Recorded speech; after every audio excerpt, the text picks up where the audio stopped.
Internet, hello you lovelies. With the conclusion of Agatha all along, I wanted to look back and rank the MCU TV shows we've had so far, especially as Agatha is a bit of a sequel to WandaVision, which was our very first MCU TV show. Now, I enjoy most things, especially comic book stuff, because I see it as insane any of this exists. But just because I genuinely enjoy most of those things doesn't mean they're equal to me. I do have favorites. I did enjoy things more than others, but even the stuff at the bottom of the list, I'm just grateful it exists. So in this universe of growing up reading these comics, all of it is really special to me, but there are things I want to talk about and look as ranking these shows in their own values, in their own merit. That said, if you're new to this page, I do comic book news and comic book reviews. I love comic books, the books themselves, and I'm always trying to get people to discover their own world in the world of comics. So if you're interested in comics or movies or TV, hit that subscription bell. I also would love to have a conversation below, hopefully respectfully, like in the back of a comic store. People just gather and talk about their favorite stuff in the comments below, so I would genuinely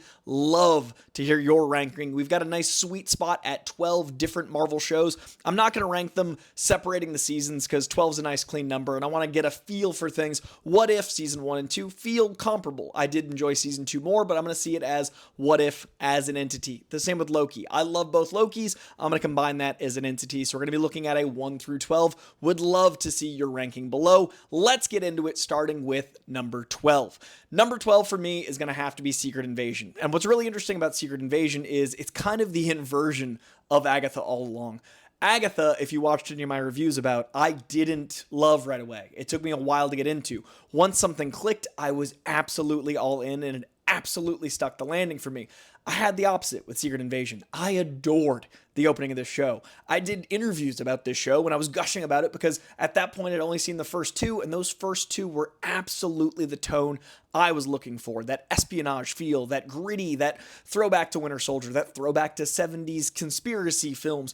But it problematically fell apart pretty much right after the first two, and then it kept descending to the point that the finale not only undermined the show itself, but undermined other things in the MCU. So I love the Skrull storyline when done well.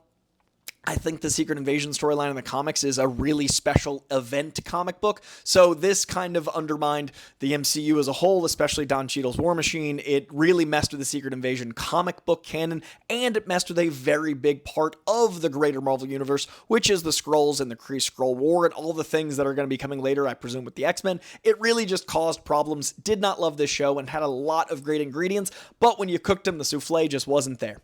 Coming in at number 11 is going to be What If. Now, for me, What If had so much potential from the beginning to tell the stories that, because of all the oversight of having something as big as a shared universe or having bosses as big at Disney, a lot of stories couldn't be told.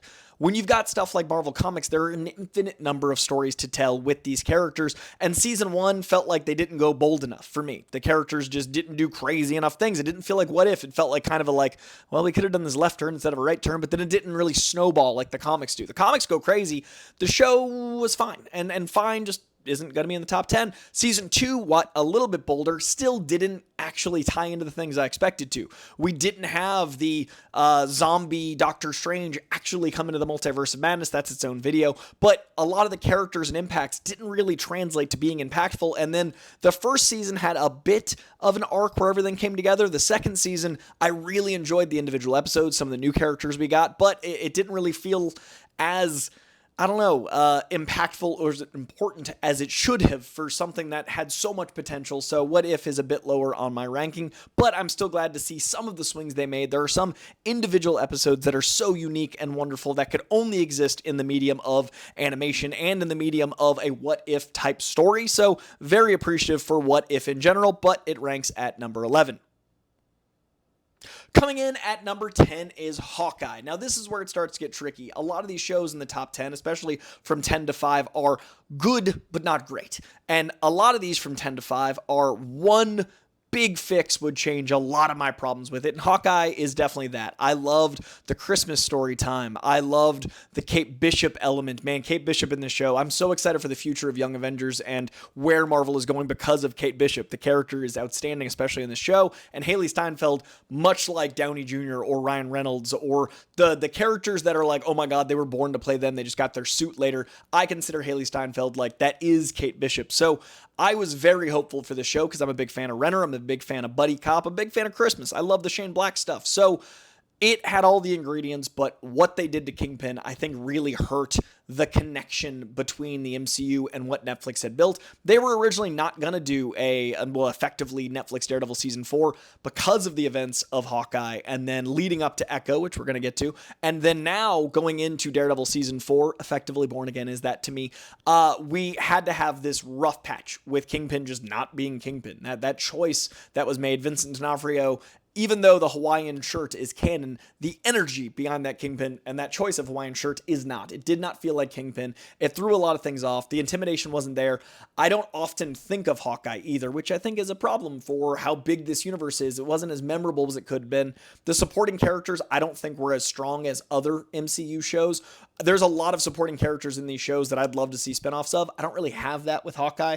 Want way more Haley Steinfeld, Kate Bishop. Want more Jeremy Renner, Hawkeye. But that's kind of where it ends, and that's unfortunate. I didn't really connect like I did, especially with how much I love the Hawkeye series from Matt Fraction. This is largely based off of.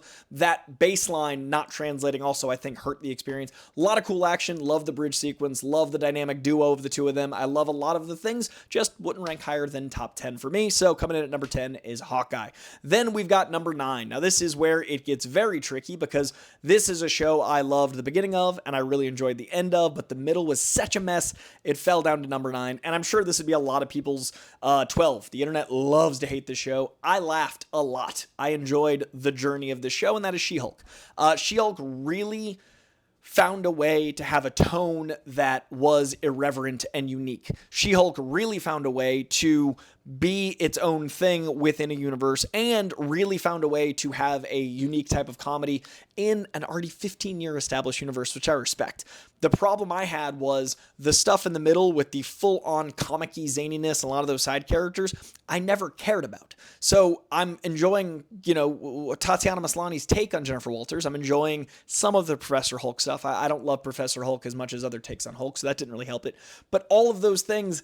And then I also felt like they kind of wasted Abomination, which is an abomination. They didn't really feel like they knew what to do with Wong. My problems with She-Hulk aren't with She-Hulk or with the comedy, which is a lot of people's problems with the character. I don't mind a character twerking. I feel like Deadpool and She-Hulk are very similar in a lot of ways, and a lot of the fourth wall breaking notwithstanding, but just the type of humor and stuff. And it felt like that same tone that I love out of Deadpool, but in the Jennifer Walters take on that type of comedy. So I liked the comedy and I liked the She-Hulk. I just didn't like the rest of the ingredients. And the end, I did enjoy the meta-ness. As soon as she breaks out and is messing around with the Disney Plus algorithm, that felt just like a John Byrne comic. That felt like some of the stuff I really love from the She-Hulk book. So there's a lot working here, and the gap between Hawkeye and She-Hulk is actually pretty big. 9 is a pretty big leap from 10. To me, I give this show like a solid B, but it had enough problems. Not wrapping stuff up, not having a lot of impact because of the meta-ness, which is a problem with meta. The consequences of actions. There's like the third to last episode, there's this big cliffhanger, and then instead of actually having consequences, they're like, aha, cheeky. Didn't quite work for me. Stakes didn't pay off. So very end, liked the Disney Plus element and the Kevin robot, but the leading up to the end, the lack of stakes, the invalidation of stakes, the middle zaniness, and the press roll stuff didn't all work. So it is a little bit lower at number 9.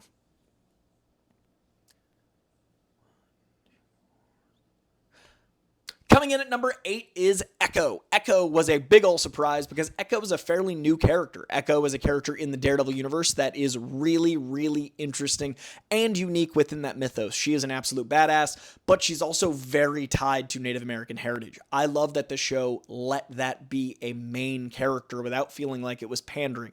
I love when a show's main character can be a setting, whether that's a time period, whether that's, and when I say pandering, I mean like sometimes you set a movie in the 80s to lean on the 80s and not really tell a story, but to let nostalgia be your path. This didn't lean on that. It just allowed that character to breathe. The Native American culture got to breathe so much interesting elements into the show. So I really like that Echo had that exploration of a culture I don't know a lot about that I would love to discover more of. And it was fascinating and captivating. This show is the great example of supporting characters being essential. I loved every supporting character on this show. I was so invested in every supporting character on this show. The mom, the dad, the matriarch and patriarch, the elements of what it means to be as part of a tribe, what it means to identify with your culture. I loved all of that. I really think it also brought in a very cool take on Daredevil that was very different than She-Hulk. I love the comedy take on She-Hulk. Feels very Mark Waid. Feels very, I'm not Daredevil. It feels that is great because that's Daredevil. He's multifaceted. Really was great to see the Netflix Daredevil also come back to play within like a year of that one. So I love that Daredevil gets to be that in these two shows and how someone would perceive Daredevil as a villain, as an enemy to them. When they fight, Daredevil's effectively the enemy of Echo in that moment, and that's fascinating because that's how it would be seen. He is the devil in that moment, and the intensity of that. Loved the fights here. Not all the fights worked. Some stuff fell apart, but I think that the gang activity felt more like what I wanted Hawkeye to feel like. It felt visceral. It felt real. Obviously different tones, but that kind of action really worked in Hawkeye. And again, the entirety of that community kept me engrossed in characters beyond her while she only got more interesting. So Hawkeye really worked for me overall. The reason it's not higher is it's not a show I have wanted to rewatch, so rewatchability is a factor. I love the themes and messages, but it just didn't go higher than 8 because those things felt like we had seen similar before, but not in this way. So it's unique. So it's like right at the middle, but it's just not any higher because some of those things I do feel like we have explored before. And even though this did them in a new way, the shows in my top 5 are different themes and stuff that I hadn't experienced yet. So that's the only reason it's in the middle here. But Echo really impressed me. And I think that when we look back on the MCU, it's going to be one of those shows that was really unique to the kind of storytelling you can tell by having comic adaptations. A show like that might not have gotten greenlit to that scale. And by having that Marvel banner on it, it allowed a really captivating tapestry of humanity to be told in this setting with that scale on something as big as Disney Plus. Really special experience watching Echo. Coming in at number 7, right here at the halfway point, because we got 12 shows, number 7 is going to be The Falcon and the Winter Soldier. This show is very tricky because I think it would be higher if the insanity of the pandemic hadn't messed up a major storyline. So I'm going to say the negative first. It feels super disjointed because they cut an entire storyline that involved a virus, and that was topically not going to go well on TV while we were all sheltering in place. So that notwithstanding, I really, really love the introducing of John Walker. I love that this show does what Winter Soldier does well, which is goes, hey, just following orders, maybe not the best move. And hey, what does it mean when someone says just these are your orders, but you don't agree with it? And it does that in a way that gives Winter Soldier his redemption and shows us why he was never meant to be Captain America, and then shows us why Falcon was. The show is about what Falcon's journey to wield the shield is, while also showing us what Winter Soldier's journey out of the darkness he overcame was and why that's not his next step. And I thought that was genius because, yes, Bucky becomes Cap in the comics at times, but Falcon is Captain America. So that distinguished line is really hard to tell short form, and I love that it got long form to do so. Another negative that doesn't quite work but is a fun element of the show is Baron Zemo basically becomes like one of the team, and it doesn't quite have enough weight. That the duplicitousness doesn't quite feel there. It looks like they're homies, and there's a bit of an undercurrent, but like Baron Zemo's such a bad guy. So I feel like Daniel Bruhl being so charming kind of worked its way into the story in a way that isn't quite Zemo, but awesome to see the mask, awesome to see Zemo back, awesome to see that dance that took over the internet for a week. But overall, the show and John Walker and the espionage elements and the fights, and I love buddy cop stuff. I love Anthony Mackie and Sebastian Stan's relationship. So it's right there at the halfway point in the ranking of the shows for me. Number 6, now we're into the top half. Number 6, now we're into the top half, is going to be Moon Knight. I feel like this show was loved right up until the ending, or at least I was loving it right up until the ending. And it's actually, this was almost switched. I almost put the Falcon Winter Soldier at 6 and Moon Knight at 7, but Moon Knight for me was so powerfully acted, I've got to put it in the top half. What we see Oscar Isaac do and those multiple personalities, his transitions in and out of Moon Knight, mentally, the work he's doing behind his eyes, the amount you feel for these different personalities. I love the new layers of what heroism is with the elements of gods. I loved how Khonshu looked. I mean, absolutely incredible. I loved her when she lands and you see her in her full costume and that power and that moment, it feels like you're watching gods. I mean, with Khonshu, with her, with the different version of Moon Knight, seeing Mr. Knight and seeing him fight like a vigilante, that crazy fight and the different ways they fight and the physicality tying into the personality type and all of that being so well choreographed and that story so well told, all of that should make this a top 3 or 4 show. But then the ending devolves so quickly into kaiju fights, and it doesn't feel like it matters. Also Ethan Hawke. Ethan Hawke is such a good villain here. The opening with the glass in his shoes and that contrition, that punishment, loved him as a villain throughout. This had so much going for it, but like a lot of MCU shows, like my number 2 MCU show, it was so good right up until the last bit. The last episode or last episode and a half really undervalued everything else, but it was like 90% until then, and then that last bit. So this lands at a solid B+. Everything above this is a B+ or A, but the first B+ for me is going to be Moon Knight, and it was right there at that sweet spot. Didn't love the ending, but I loved everything else. I would really love to see a Moon Knight season 2 because of so much being right, and then the ending just kind of falling apart for me.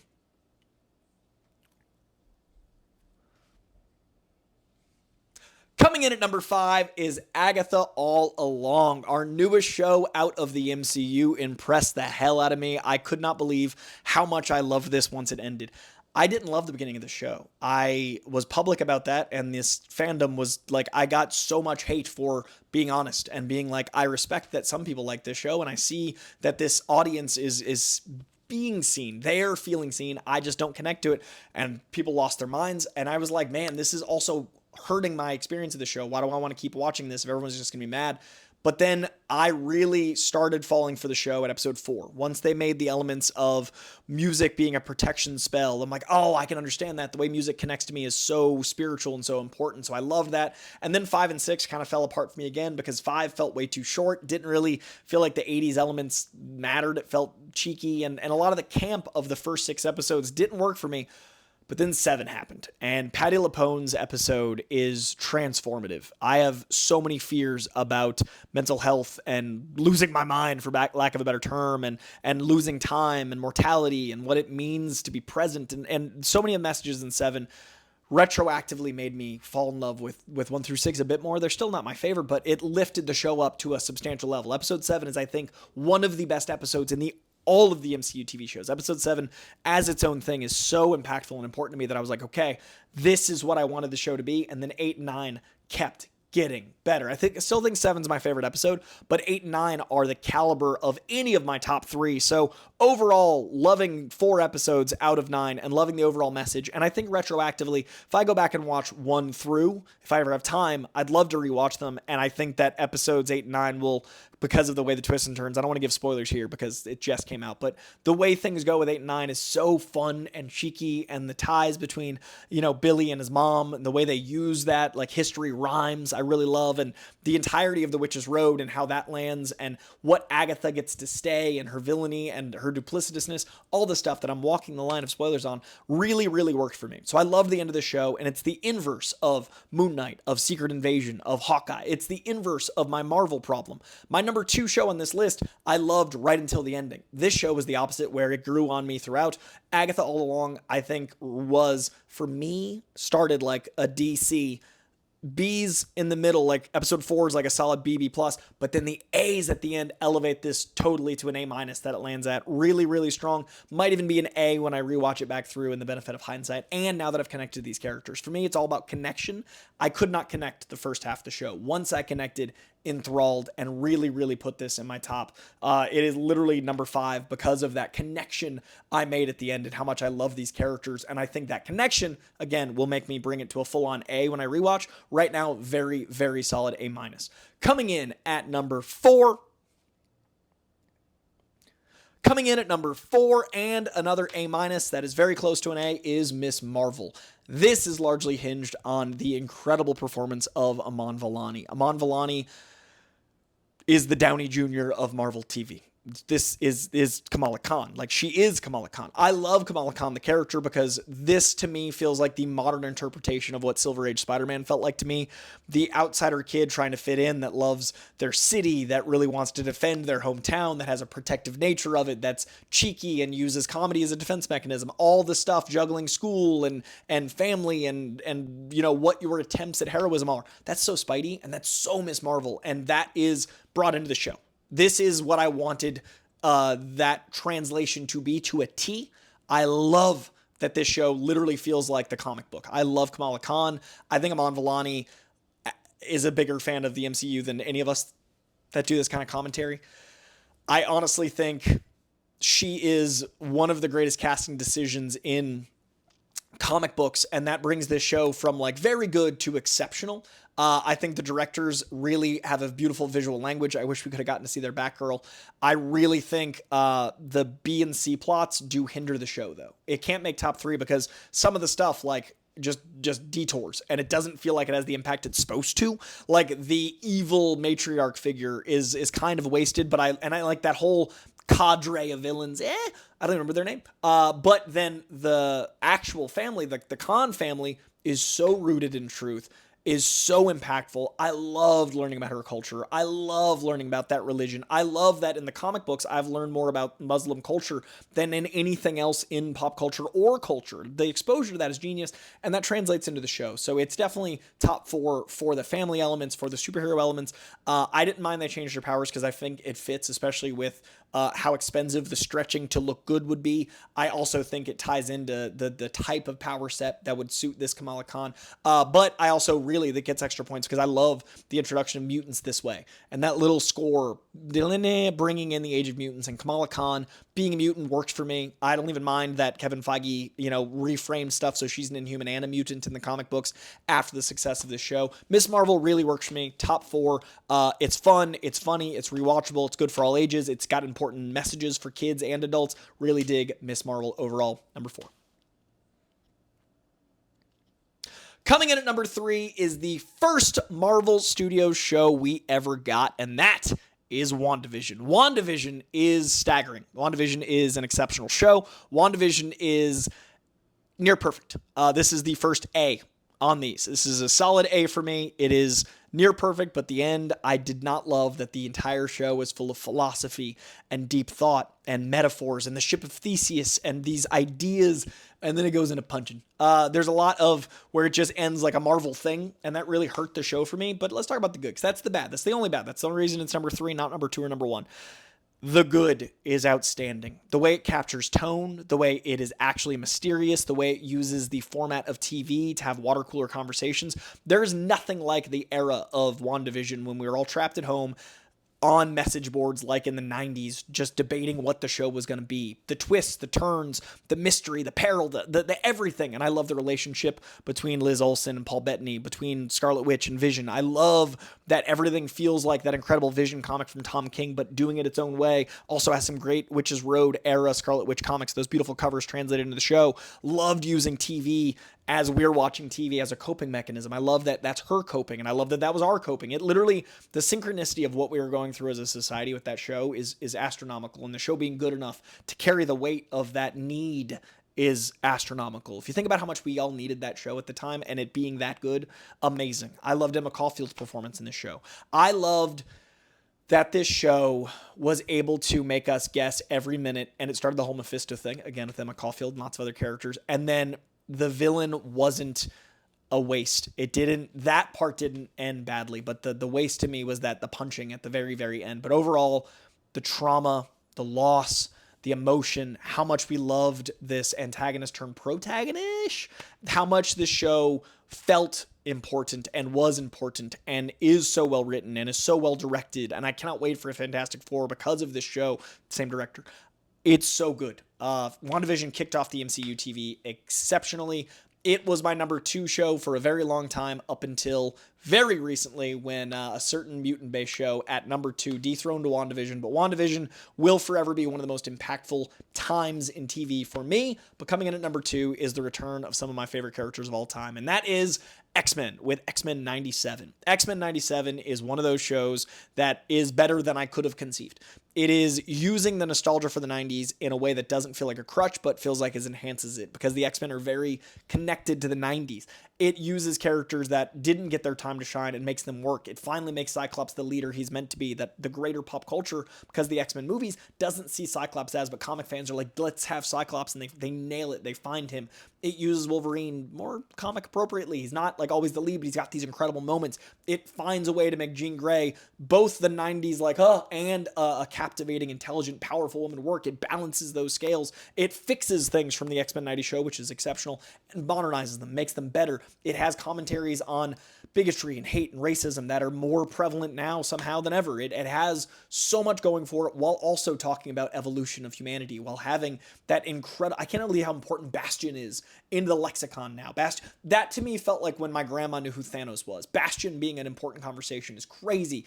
Zero Tolerance storyline, the twists and turns where they tease stuff for comic fans and then they didn't go that way. They're like, we're going to do Zero Tolerance, kinda, and then they took a left when they could have taken a right, and they did all that to hoodwink us comic fans, which felt like a gift to comic fans because we couldn't figure out everything. We got to be surprised and live it, all while having some of the most amazing conversations with Magneto and Xavier sharing their philosophy, all while having so many important visual moments for comic fans, and then intellectual moments for people that enjoy these deep thoughts that come out of these comics. Comics are a Trojan horse for morality, and this Trojan horse got to be the awesome power dynamic that is X-Men. Avengers, to me, was never as impactful as the X-Men, but we never got to see the comic X-Men come to life because of when the X-Men got popular. This stuff wasn't ready yet. Like, pop culture wasn't embracing this. They literally had black leather versus the suits, and then they made fun of that in the show.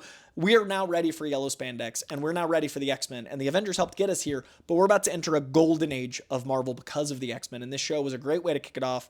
Loved seeing Gambit get his due. Loved seeing characters I never thought I'd see be treated with such reverence. Loved. This show is so, so perfect, but it's not number one, because my true perfection, a show that both seasons, I think, transcends storytelling and becomes spiritual for me, is Loki. I love stories.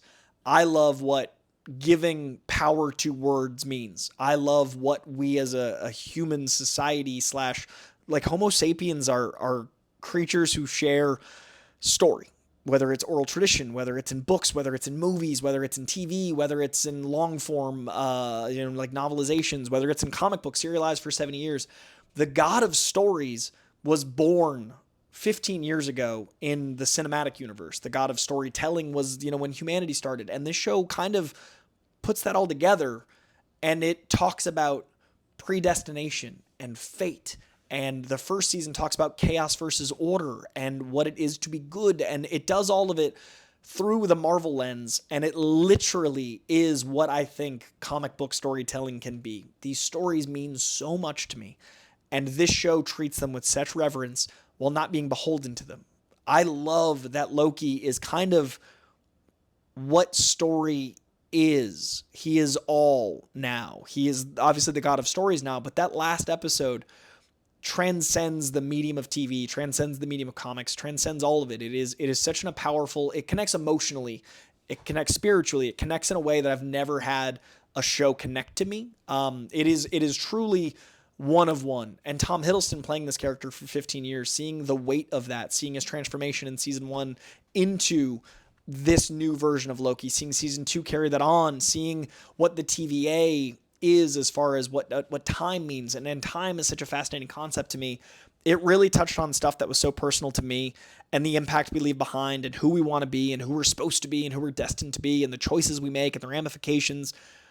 That second season, the first season is an A+. The second season is something more than that to me. The second season is something I think about like weekly. It is so full of ripe philosophy, and so full of quandary, and so full of introspection, and the performances are perfect, and the directing is astounding, and the visuals are forever in my mind. It is what the medium of TV or film, what the medium of this kind of storytelling can be, and it's about storytelling. It's I think telling stories and sharing emotion and sharing our souls is the thing that humans do best. That's why I hate AI. That's why I hate what the internet's become, because I think connecting to people is the point of people. I think the meaning of life is to share. And that show shared a story that changed me. So nothing in the MCU has quite done that to this scale. I mean, Spider-Man No Way Home reminded me of why I love the character of Spider-Man, which is how I learned to read, which could never be more important. Like, the thing that got me into stories is Spider-Man. Spider-Man No Way Home is going to have its own impact. X-Men 1 in 2000, I didn't think you could make a comic movie like that. That's always be impactful. But as an adult, what Loki Season 2 did to change how I view story and life and meaning and the way it changed my views on most things, it's pretty astronomical. So Loki Season 2 and Season 1, both A+, both number 1 in my MCU TV show ranking. Those were my 12, because again, I included each season as just one. So counting back down, we've got Secret Invasion at 12, What If at 11, Hawkeye at 10, She-Hulk at 9, Echo at 8, Falcon Winter Soldier at 7, Moon Knight at 6, Agatha All Along at 5, Miss Marvel at 4, WandaVision at 3, X-Men 97 at 2, and Loki at number 1. I would love to hear yours down below. Please rank those MCU TV shows. Let me know your 12. Let me know what order. Give me your top 3. Give me whatever you want, but I'd love to see how people feel about those. Let me know what you thought of my thoughts, hopefully respectfully. Let's have conversations down in the comments below. Please leave a like on this video if you like this video. Please also hit that subscription bell if you have not yet. I have been loving growing this page. My own personal page, each and every follow means so much to me, because I've spent 10 years on the internet. I've literally spent since phase 2, like since Winter Soldier, on other people's channels, giving my thoughts about this exact stuff, and I've just really started doing it on my own page 6 months ago, and so every single follow is like so personal, so it really means a lot if you guys could follow me. I'm trying to grow this beast out. Much love, lots more to come. This Sunday, we're going to be doing Penguin Episode 7. My full spoiler review of Penguin Episode 7 is going to drop at 7, and then starting next week, we're going to be diving into all of November's art that's coming out. Going to be doing reviews on Gladiators this month, Wickeds this month. I might do one of those videos where I break down the releases of November. We'll see. Those don't really do well, but I kind of like doing them. So that is also coming very soon, potentially. Also, I think I'm going to start covering Dune after Penguin. So if you're excited for Dune Prophecy, let me know in the comments below. Check out my Agatha All Along finale review. If you enjoyed my thoughts on Agatha, coming in at number 5, that full finale spoiler review dropped like 12 hours ago. So check that out as well. Much love to each and every one of you. Again, thank you for being here. Thank you for listening. And thank you, as always, to Comic Books for existing. I'll see you soon.